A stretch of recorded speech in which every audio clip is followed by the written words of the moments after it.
This is Renee here again. I'm going to show you how to end your stitching and tie a knot. So I just did a quick little stitch. It's only 3 little stitches here for running stitch. Notice here's my knot when I first started, and then I stitched across, and now I'm ready to knot because I'm finished. So what you're going to do, this would be the back of my fabric because that's where my knot is, and then this would be the front. So when you're sewing, you want to make sure that you stop at the back of the fabric. So notice how my thread and my needle are coming through the back here. And once again, you'll know that because your handy dandy first knot is in the back of your fabric. You don't want that showing on the front. It looks very messy. So I stopped at the back here, and I have a good amount of thread left. I see a lot of students that stop when they have about this much thread left, and then their fabric's laying right here, and they say, okay, now I need to knot. Well, you can't really knot with just like 2 inches of thread.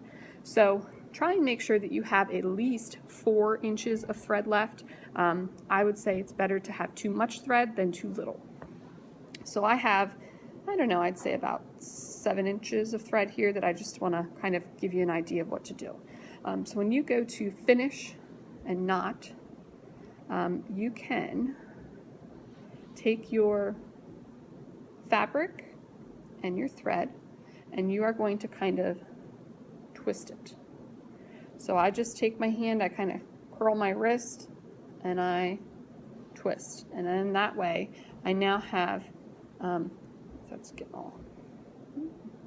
That way I now have a nice little bubble. And then you're gonna put your needle through the bubble and pull. So let me see if I can try and get this on camera. It's a little difficult since the camera doesn't want to stay down. Let's try that. Okay. So I'm going to take my thread, twist it, go through the loop, and then I'm going to hold my threads down and just kind of pull them through. Now if you hold your threads down like that, that ensures that the knot goes right to the edge here instead of way up here. So let me show you if I don't hold. See how that knot is now way up here? That doesn't help us. So make sure that you're holding onto your threads when you're pulling, and then your knot should end up down here at the bottom where you want it. One other way that you can knot your threads when you're finished is to kind of take a little tiny piece of the fabric with your needle, just a little bit, pull it through, and that will create your loop. And now I'm just going to go inside of my loop. And once again, I'm going to pull. It's getting stuck on another knot. There we go. Pull. And that will also create a nice knot for you.